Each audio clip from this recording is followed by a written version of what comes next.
So let's talk a little bit about retailing and wholesaling. Retailing and wholesaling are very important parts of the economy. They are the basic foundations of how things get to you as a consumer. They get goods and service to you when you want them, how you want them, and where you want them. They in fact create, the idea behind retailing and, by the way, wholesaling is that they create value in terms of utility. First is, of course, place utility. This is the notion that retailers and wholesalers make sure that goods and services are available to you where you want them. So you don't have to drive across town or go to Los Angeles or go someplace else to get something. They also provide you with time utility. That is, the ability to get your hands on a good or service immediately. An example of this might be quick care or an emergency room for a hospital, but it might also be something that you need immediately. And of course, you all are Amazon Prime users, and so you know that almost anything that you can find on Amazon, you can get delivered to you within 48 hours. They also offer you the utility of form. That is, getting the good or service to you in a version that you want. Either maybe the right color, the right packaging, the number of items. That is, retailers and wholesalers are how bulk items get broken down and delivered to you individually. And of course, then there's the idea of the value and of the utility of possession. That is, you're actually having that in your possession and actually owning it.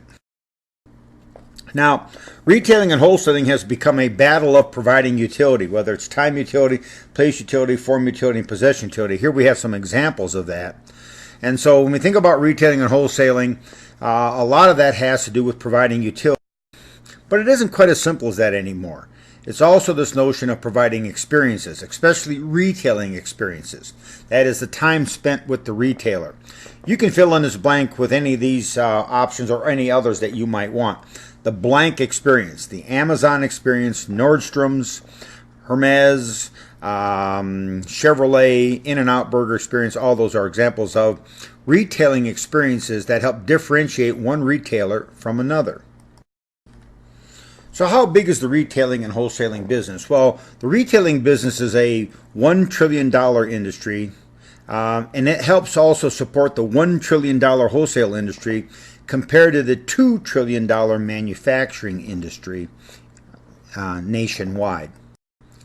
So let's put this into perspective. The manufacturing industry in the U.S. is about the same size as the wholesale and retail industries. That is, retailers and wholesalers, those industries are about the same size as all the manufacturing that takes place in the United States.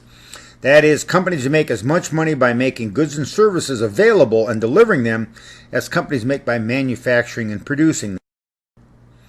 The lesson to be learned here is that there are many more entrepreneurial opportunities in figuring out how to deliver products than there is in simply producing them.